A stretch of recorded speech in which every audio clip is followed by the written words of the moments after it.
The tiniest speck of inhaled plutonium can bring lung cancer, experts tell us, which is why tonight's news from Japan is more dire than any since the monster quake and tsunami there. Authorities announced they suspect a large crack has formed in the core container of a reactor at Fukushima, meaning that highly radioactive material, uranium and plutonium, is exposed and potentially spreading through air and water. Here now is David Wright with the very latest. This was the news everyone here has been dreading for 2 weeks now, since the nuclear crisis began. A suspected breach of the reactor core. Today, the Prime Minister himself called the situation grave and serious. We need to be extremely vigilant, he said, adding darkly, this is not a time for optimism. Think of the little Dutch boy putting his finger in this crack, and suddenly a huge crack begins to open up. The canaries in the reactor were the engineers who've bravely put their lives on the line to get the cooling system running again.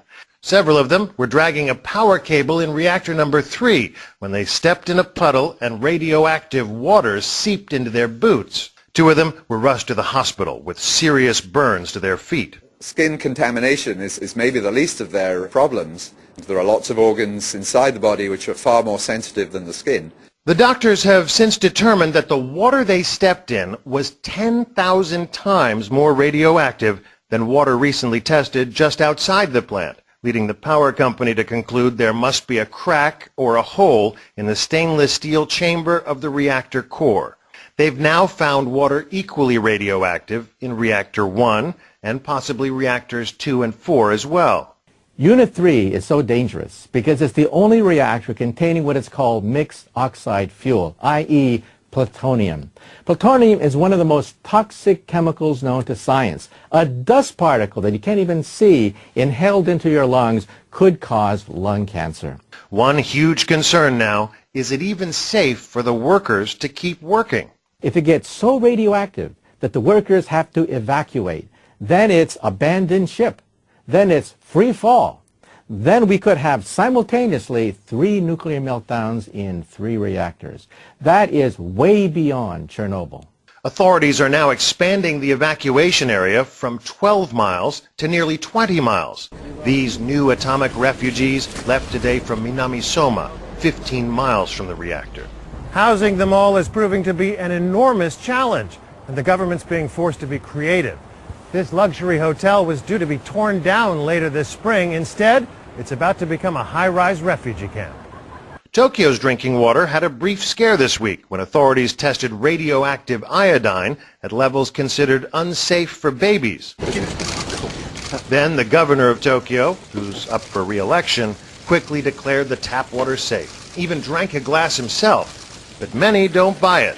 Bottled water is still in huge demand. The public skeptical. They're not getting the full truth about the threat.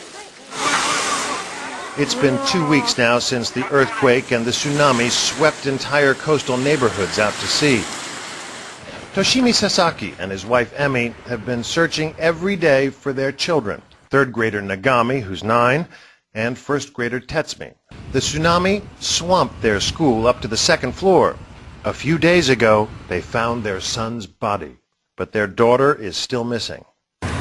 He looked just like he did, the father said. I feel like my son answered my call and came home, but in a sad and disappointing way. But for the families of the people nearer the reactor, no such closure. Nodio Kimodo has been trying to find his wife Miyuki, his youngest daughter Umi, and his 77-year-old father Wataro. But their house is inside the exclusion zone around the reactor. He can't get anywhere near it. He and his sister-in-law comb through the lists of names at the emergency evacuation shelters. They live in one themselves. They visit the morgues. They post flyers anywhere that'll take them, hoping someone may have seen them. But so far, no luck. And the one place they can't look is where they're most likely to be, near their house, behind that invisible barrier. He says, I don't care about the nuclear reactor. I just want my family back.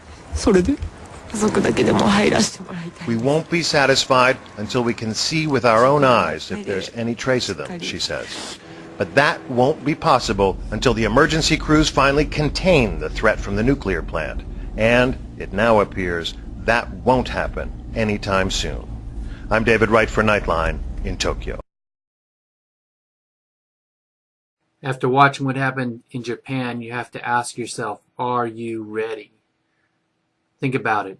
If you visited any of these neighborhoods in Japan or talked to any of the people in this video 1 hour before the earthquake or tsunami, do you think that their life was any different than yours is right now? Do you think they could have imagined what their life is like right now after all this has happened? Can you imagine if this happened to you or your family? The question that all of us have to constantly ask ourselves is, are we prepared? Do we have the basics?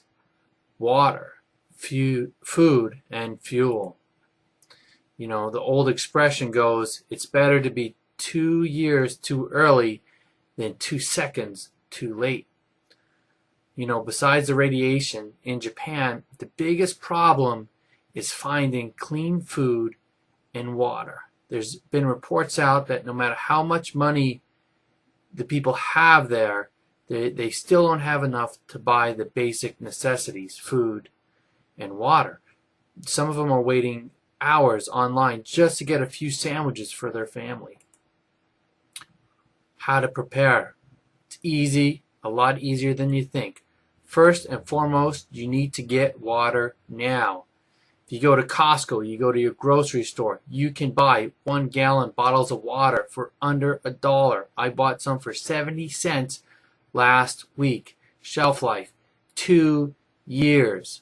$100 gets you 100 gallons. You should have at least 100 gallons of water in your house at all times. Food. There's a lot of different ways to get food.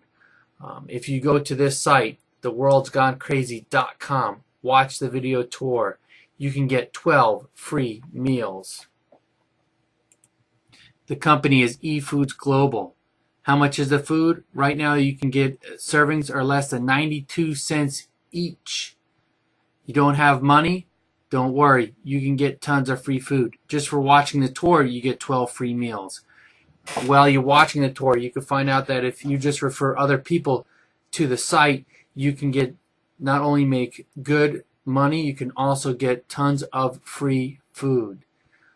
Go to this website, watch this 5-minute video. It can actually, if a natural disaster happened in your area where you live, what you watch on this video and what you do in the next coming weeks can change the course of your life.